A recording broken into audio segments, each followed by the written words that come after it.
ప్రతి బిడ్డను ఆశీర్వదించమని తండ్రి ఈ భాగ్యమును మాకు ప్రసాదించినందుకు మీకు వేల కొలది స్తుతులు చెల్లిస్తూ అందరూ ఓ ప్రభువా మేము చేయ ప్రార్థన ఆలకించండి. ఓ ప్రభువా మేము చేయి ప్రార్థన ఆలకించండి.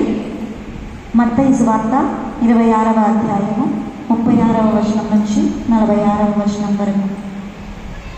అప్పుడు యేసు శిష్యులతో గెత్సెమనే తోటకు వచ్చి, నేను అల్లంత దూరము పోయి ప్రార్థన చేసుకుని వచ్చే వరకు మీరిచ్చట కూర్చుండు అని వారితో చెప్పెను. పేతురును జబదాయి కుమారులనిద్దరును తనతో పాటు తీసుకొని పోయెను.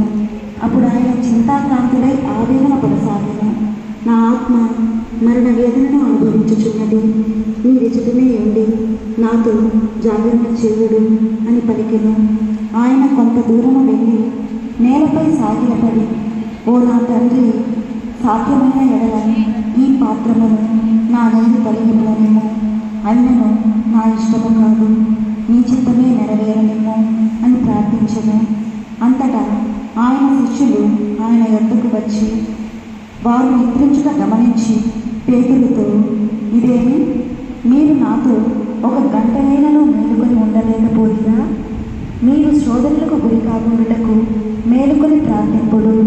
ఆత్మ నిశ్చయించినను దేహము దుర్లభముగా ఉన్నది అనెను. మరలా ఆయన రెండవ మారు వెళ్ళి, ఓ తండ్రి, నేను పానము చేసిననే తప్ప ఈ పాత్రము నా నుండి తొలగిపోవా సాధ్యము కాని ఎడల నీ చిత్తము నెరవేరనేమో అని ప్రార్థించి తిరిగి వచ్చి వారు నిద్రించడం చూచెను. ఏలన నిద్రాభారముచే వారి కన్నులు బదిలెక్కెను. ఆయన వారిలను వీడి కొంత దూరము వెళ్ళి మూడవ మారు కూడా ఇట్లు ప్రార్థించెను. పిదప తన శిష్యులను సమీపించి, మీరు ఇంకనూ నిద్రించుచు విశ్రాంతి తీసుకొనుచున్నారా? మనుష్య కుమారుడు పాపల చేతికి అప్పగింపబడబో గడియ సమీపించినది. లెండు, పోదుము రండు, చూడుడు, నన్ను పట్టించువాడు సమీపంలోనే ఉన్నాడు అనెను.